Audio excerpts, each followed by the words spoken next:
இயேசுவின் வாழ்க்கை. கலிலேயாவில் உள்ள பெத்லகேமில் ஒரு சாதாரண மாட்டுத் தொழுவம் ஒன்றில் பிறந்தவர் தான் இயேசு. தன்னுடைய வாழ்வின் சிறுவயது காலங்களை பெற்றோருடன் செலவிட்ட இயேசு அறிவிலும் ஞானத்திலும் நிறைந்து விளங்கினார்.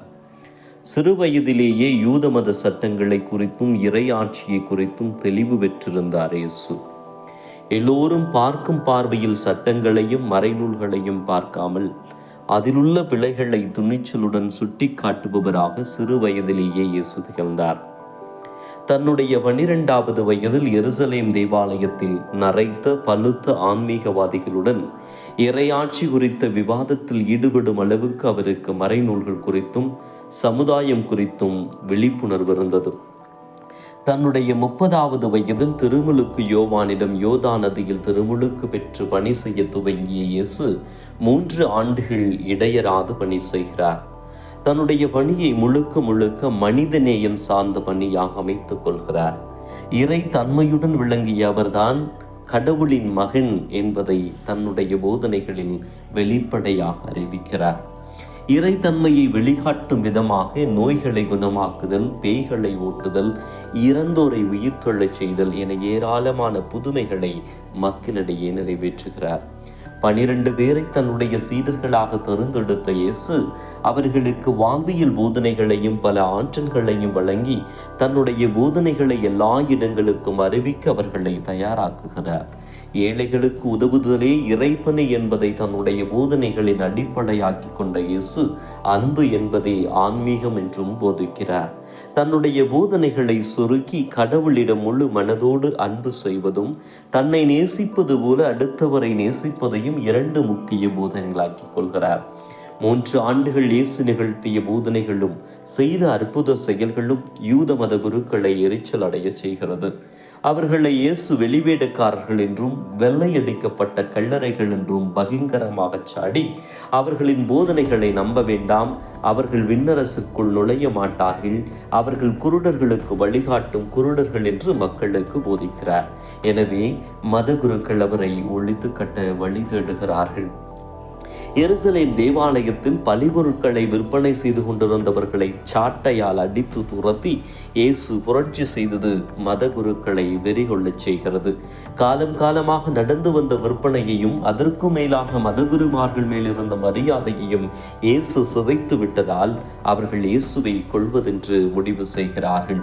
தலைமை குருக்களாக இருந்த அன்னா, காய்வா இருவரும் இயேசு தன்னை கடவுளின் மகனாக காட்டிக்கொண்டார் என்ற குற்றச்சாட்டின் கீழ் அவரை பிடித்து ஆளுநனாக இருந்த பிலாத்துவின் விசாரணை கூட்டத்துக்கு கொண்டு செல்லுகிறான்.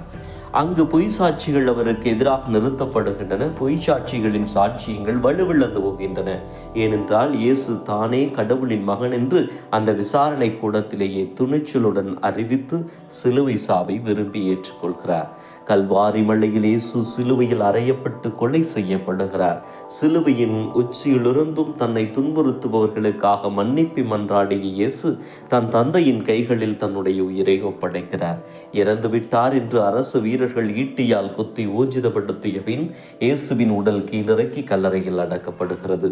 இறந்த 3ஆம் நாள் உயிர்ப்பேன் என்று இயேசு சொல்லி இருந்ததால் அவருடைய கல்லறைக்கு அரச காவல் நியமிக்கப்பட்டது. கல்லறை கதவை சங்கிலியால் பூட்டி காவல் இருந்தார்கள்.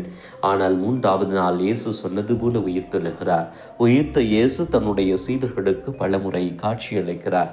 இயேசுவின் இறப்பினால் சோர்ந்து போயிருந்த சீடர்களுக்கு இயேசுவின் உயிர்ப்பு செய்தி புதிய உத்வேகத்தை கொடுக்கிறது. அதுவே கிறிஸ்துவ மத மண்ணில் தோன்றுவதற்கு முக்கிய காரணமாகிறது. உலகெங்கும் உள்ள இயேசுவை பின்பற்றும் மக்களின் கூட்டமே திருச்சபை என்று இன்று அழைக்கப்படுகிறது. இந்த திருச்சபை தன்னுடைய தலைவராக இயேசு கிறிஸ்துவை ஏற்றுக்கொண்டிருக்கிறது. இந்த திருச்சபை இயேசு கிறிஸ்துவால் உருவாக்கப்பட்டது. இயேசு தன்னுடைய சீடர்களை தெரிந்து கொண்டு அவர்களுக்கு நோய் தீர்க்கும் ஆற்றலையும் பேயோட்டும் ஆற்றலையும் போதிக்கும் ஆற்றலையும் அளித்த போது திருச்சபை ஆரம்பமானது என்பது ஒரு சாராருடைய நம்பிக்கை. இன்னொரு சாரார் திருச்சபையின் ஆரம்பம் இயேசுவின் உயிர்ப்புக்கு பிறகே துவங்கியது என்று நம்புகிறார்கள். எப்படி என்றாலும் திருச்சபையை ஆரம்பித்தவர் இயேசு என்பதில் கிறிஸ்தவர்கள் ஒன்றுபடுகிறார்கள். அப்போஸ்தலர் என்னும் கிரேக்க சொல்லுக்கு செய்தியாளர் அல்லது அனுப்பப்பட்டவர் என்னும் பொருள் உண்டு.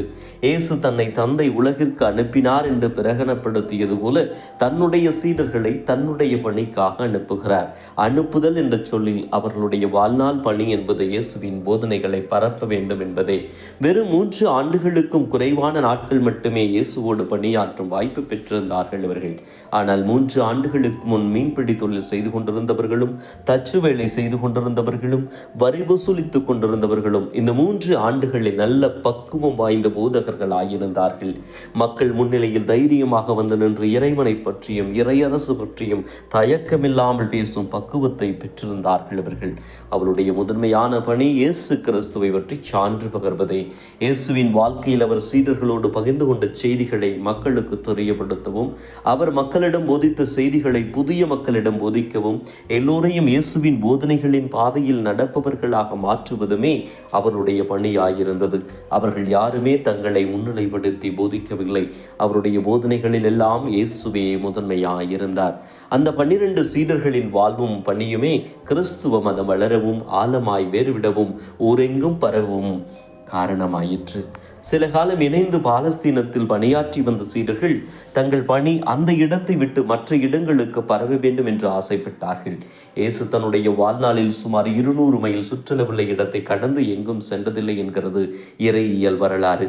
ஆனால் அவர் சீடர்களுக்கு கொடுத்த கட்டளையோ உலகெங்கும் சென்று நற்செய்தியை அறிவுங்கள் என்பதே. இயேசுவின் 12 சீடர்களும் எப்படி கிறிஸ்துவத்தை பரப்பினார்கள், எங்கெங்கே சென்றார்கள் என்பதை அறிகையில் அவர்கள் இயேசுவின் பால் கொண்டிருந்த நம்பிக்கையும் அவருடைய மன உறுதியும் நம்மை வியப்பின் உச்சத்தில் கொண்டு போய் நிறுத்துகின்றது.